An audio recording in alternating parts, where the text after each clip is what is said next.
Ok, estamos iniciando a nossa aula, a prática docente na Unilab, a relação professor-aluno e análise de situações, problemas específicos em sua parte 1. O primeiro ponto que nós vamos abordar diz respeito à máxima de que não se pode ensinar coisa alguma a alguém. Pode-se apenas auxiliá-lo a descobrir por si mesmo, já dizia Galileu Galilei. Isso quer dizer que o professor deve buscar uma postura de facilitador do processo de ensino e aprendizagem para despertar em seus alunos a vontade de aprender. Os pilares da educação são fundamentais para que o professor trabalhe os diferentes conteúdos programáticos de suas disciplinas com o intuito de fazer com que o aluno desperte em si a capacidade de conhecer. E ao conhecer, ele também utilize esse conteúdo teórico para aprender a fazer, a realizar a aplicação do conhecimento na prática. Isso é fundamental.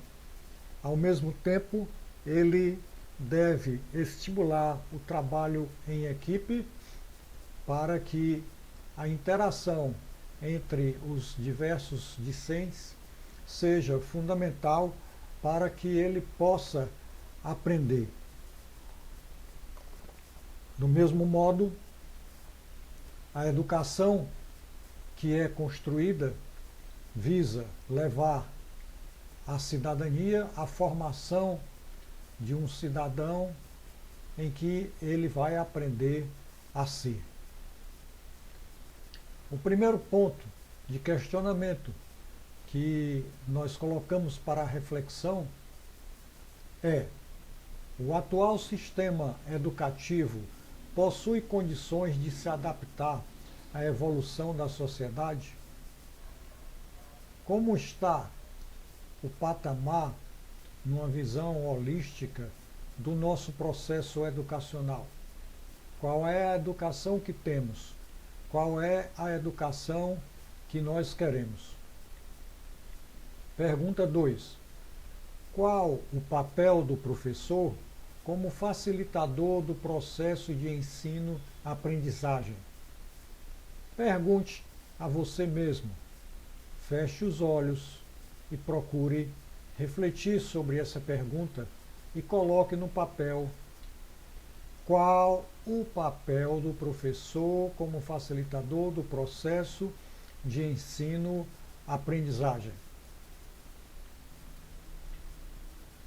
Reflexão.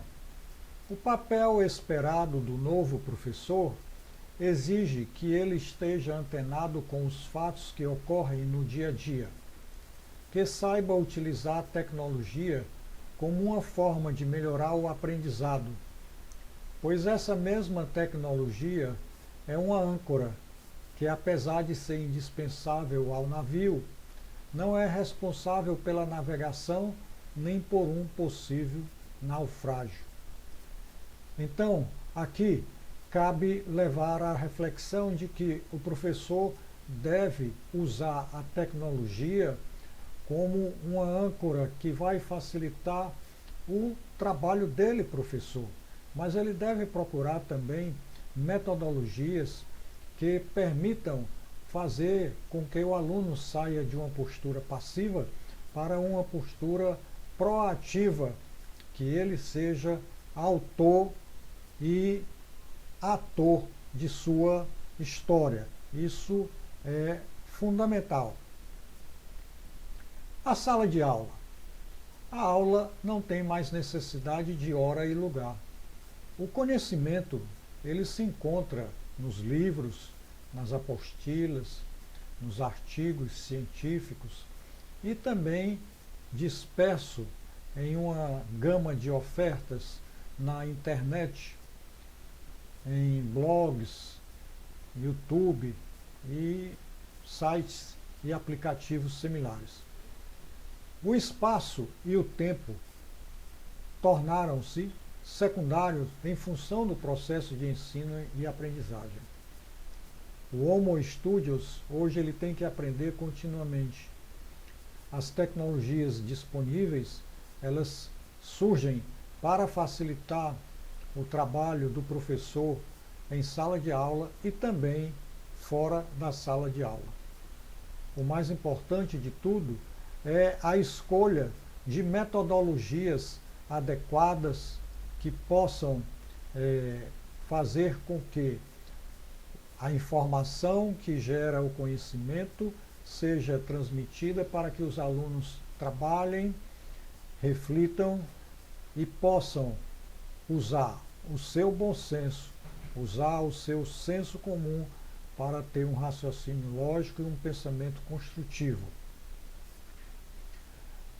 Se nós olharmos o ensino convencional, nós vamos verificar que a postura do professor nessa situação, ela é de um emissor de conhecimento.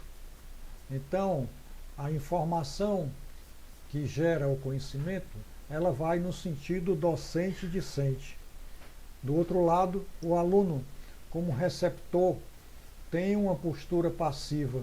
Muitas vezes a aula finda e o aluno não tem como questionar e levar determinadas dúvidas, indagações para a discussão. A reflexão é muito pouca sobre o tema que é abordado. Consequentemente, numa relação de causa e efeito, isso desperta pouco interesse. Também faz com que o aluno não tenha a capacidade de utilizar o seu raciocínio lógico para analisar o problema que está sendo passado.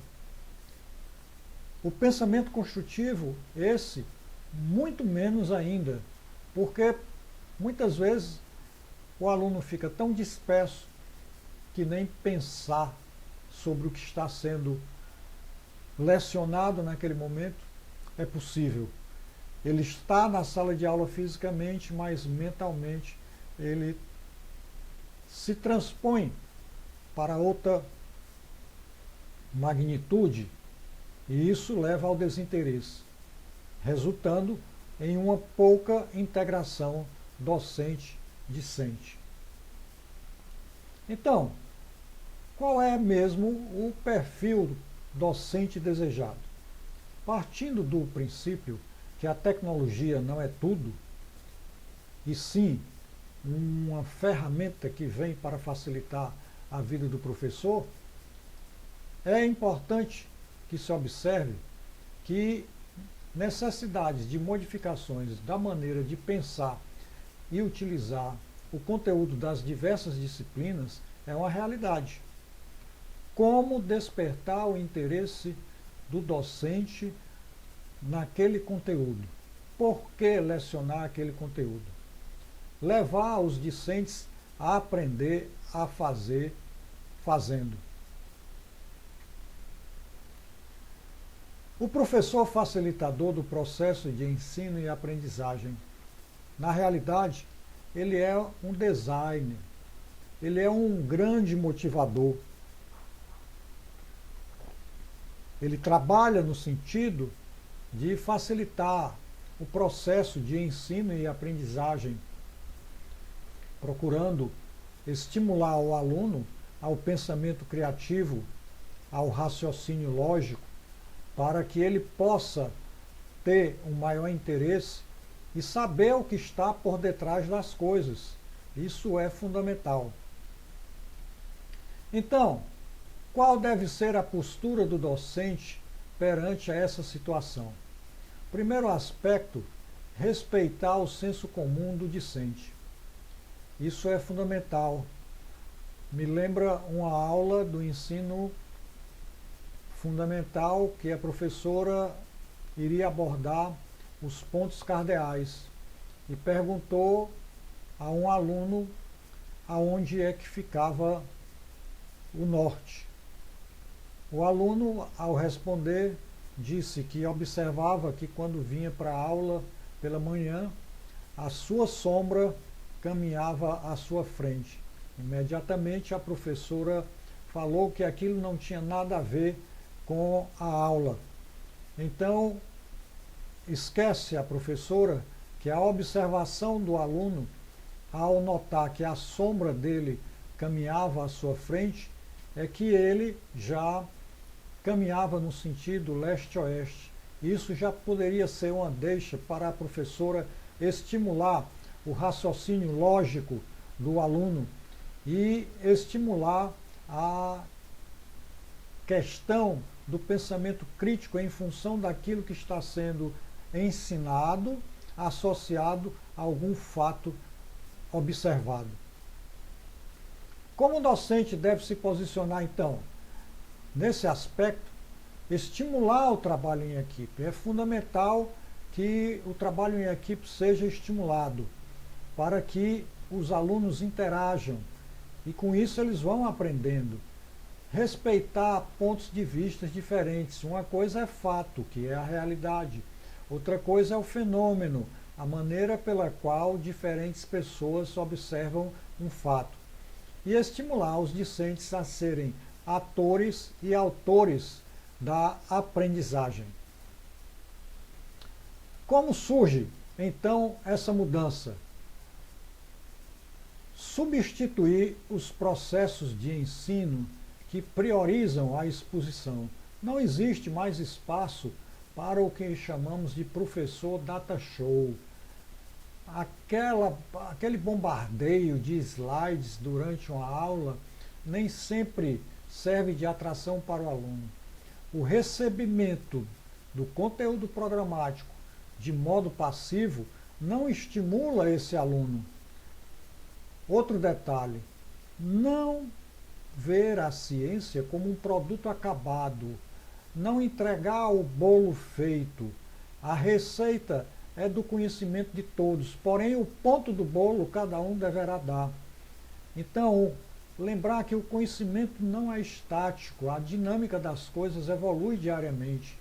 Usar uma metodologia que permita uma maior interação entre os alunos, para que eles mesmos possam descobrir os porquês daquele conteúdo que está sendo ensinado.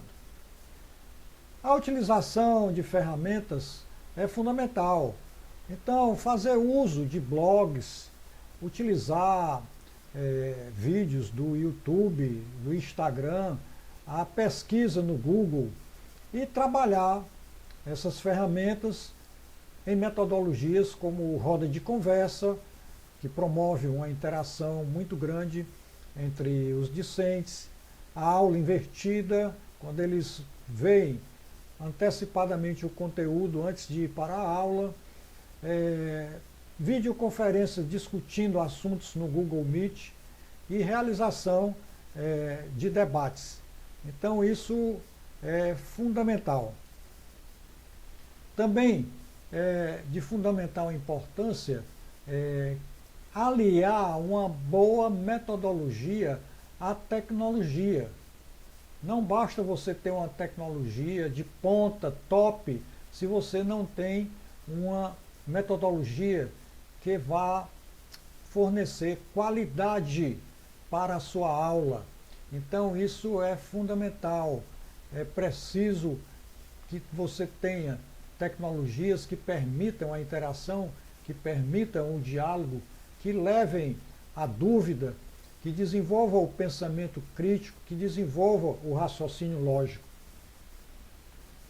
Então, o que é que está por detrás do conteúdo?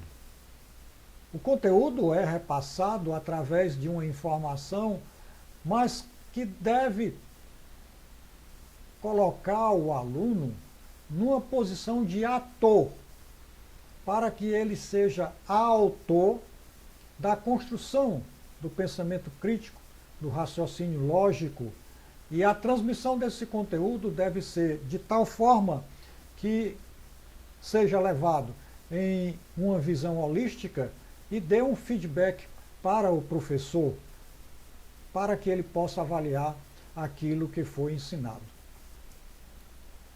Essas são as nossas referências da aula de hoje. Obrigado a todos e até a próxima.